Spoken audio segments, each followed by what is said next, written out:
नमस्कार जी, मैं आपका अपना कुलदीप अवस्थी। आप देख रहे हैं बेजोड़ रत्न चैनल। सौरभ हत्याकांड में रोज की रोज नए नए खुलासे हो रहे हैं, जैसे कि मुस्कान प्रेग्नेंट है। अब प्रेग्नेंट है तो बच्चा किसका है, सौरभ का या साहिल का? यह प्रश्न अनुत्तरित है। जवाब मिलेगा दो ही तरीके से। एक तरीका है डीएनए टेस्ट, दूसरा तरीका है मुस्कान। और मुस्कान जो है मुंह बंद किए हुए है। हम सभी जानते हैं मुस्कान कितनी ढीठ है। फिलहाल उस प्रकरण में पुलिस की जो कार्रवाई थी वह पूरी हो चुकी है। चार्जशीट तैयार हो चुकी है। पुलिस अब कभी भी चार्जशीट को कोर्ट में प्रस्तुत कर सकती है। इंतजार है तो बस मोबाइल कंपनी से कॉल डिटेल आने तक का। जैसे ही कॉल डिटेल आ जाएगी, चार्जशीट कोर्ट में पहुंच जाएगी। फॉरेंसिक रिपोर्ट मिलने के बाद इसे जांच में शामिल कर लिया गया था। वहाँ के जो एसपी हैं आयुष विक्रम सिंह, वे बताते हैं कि चार्जशीट दाखिल कर इस केस को फास्ट ट्रैक कोर्ट में भेजने का मैं प्रयास करूंगा, इसलिए कि इसका जो भी ट्रायल हो वह जल्दी हो जाए। और मामला इस समय इंदिरा नगर ब्रह्मपुरी निवासी मुस्कान रस्तोगी ने साहिल के साथ मिलकर 3 मार्च को लंदन से लौटे अपने पति सौरभ की हत्या कर दी थी। यह आप सभी जानते हैं।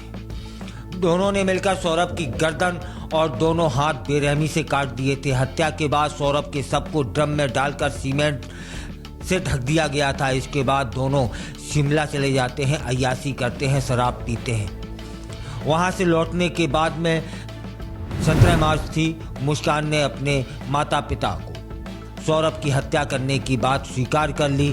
18 मार्च को पुलिस साहिल और मुस्कान को गिरफ्तार कर लेती है। सब बरामद हो जाता है। 19 मार्च को दोनों को 14 दिन की हिरासत में जेल भेज दिया जाता है। जेल में जांच के बाद मुस्कान के 4 से 6 माह की गर्भवती होने की बातें आती हैं, लेकिन वस्तुतः वह 4 से 6 माह की नहीं, 1 से 1.5 माह की गर्भवती होने की पुष्टि हुई है। इसके बाद मुस्कान को गर्भवती बैरक में शिफ्ट कर दिया जाता है, जहां अन्य गर्भवती महिलाओं की तरह उसे सुविधाएं प्राप्त हैं। इंस्पेक्टर हैं रमाकांत चौधरी ने सौरभ हत्याकांड की जांच पूरी की है। पुलिस ने मेरठ से शिमला तक तमाम जितने सबूत थे वह जुटा लिए हैं और इतने सबूत हैं कि उसे पर्याप्त सजा मिलेगी दोनों को। आरोपी और पीड़िता दोनों के बयान दर्ज हो चुके हैं। एसपी सिटी ने बताया है कि मुस्कान और सौरभ का मोबाइल लेकर कसौली, मनाली समेत कई जगहों पर गई थी। उसने सौरभ के मोबाइल पर पहाड़ों का स्टेटस भी लिया था और डाला था। इस कारण सौरभ के मोबाइल की CDR भी निकलवाई जा रही है। टेलीकॉम कंपनी से तीनों की CDR अभी तक नहीं मिल पाई है। मिलते ही चालान कोर्ट में पेश कर दिया जाएगा।